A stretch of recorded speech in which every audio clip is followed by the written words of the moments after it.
Fund launched to retain attorneys for pastor, church members arrested after deadly ritual.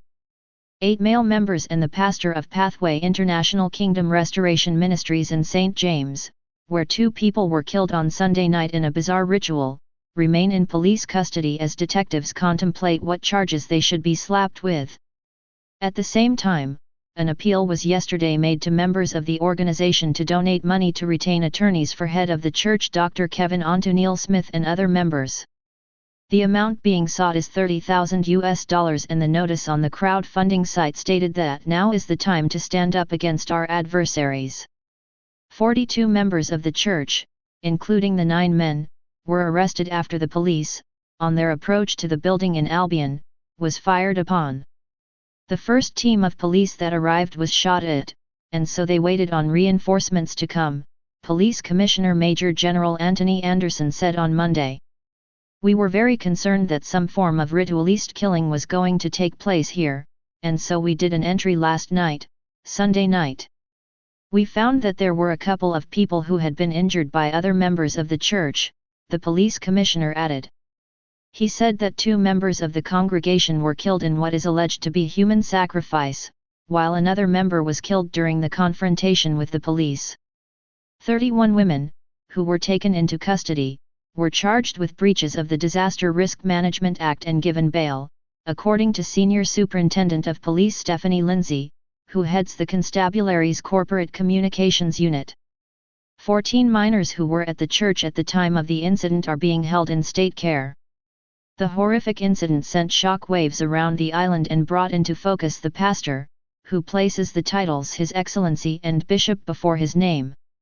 The organization's Facebook page states that Smith is a highly distinguished Jamaican-born child prodigy, entrepreneur, and globe traveler to over 94 countries worldwide.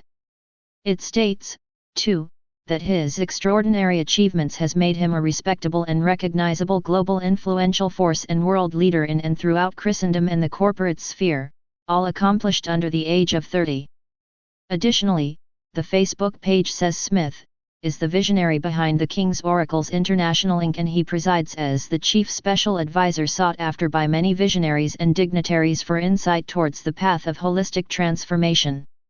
It also states that Smith is the president and founder of Coast Deliverance International, the ministry vehicle that has taken him throughout the world, and he is a sitting member of the International Council of Pentecostal Bishops where he serves as a regional bishop on the board. Yesterday it emerged that Sunday night's ritual had its foundation in Smith's anti-vaccine crusade. Church members were summoned to a 3-day convention, told to turn their cell phones off and leave them at home, and attend dressed in white. One female member of the church, who had requested anonymity, said on Monday that she was getting ready to enter the church, to join her daughter and son, when she saw a fellow congregant's throat being slashed. It was very intense. When I saw blood and the young lady fell, I said this is it for me, and I walked away. I could not stay, I couldn't. What pushed me away, as a matter of fact, when I started to put 1 and 1 together, I saw 2 lady church members jump the fence, so I said, no, this can't be right, and those 2 were normally close to the pastor, the woman said. She said she was adhering to the leader's no cell phone policy for the convention.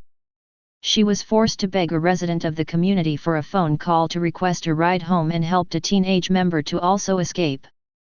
Another female member of the church said that Smith's many Facebook messages instructing his congregants to leave their phones at home, and to ensure the ark doesn't leave them, was normal. She said that the animals seen around the premises and were also alleged to be inside the building, were destined to be in the pastor's ark. Sources told the Observer that the building contained a lot of valuable items along with a wide variety of perishable food and livestock. There is also a room designed to resemble an ark and cellars filled with more food items, one source said. Inside the building Monday, alongside bloodstains that were a vivid reminder of what took place Sunday, were several phones wrapped in aluminium foil and bags with personal items for many of the congregants. Jamaica News Daily, news at your fingertips. Please remember to like, share, and subscribe.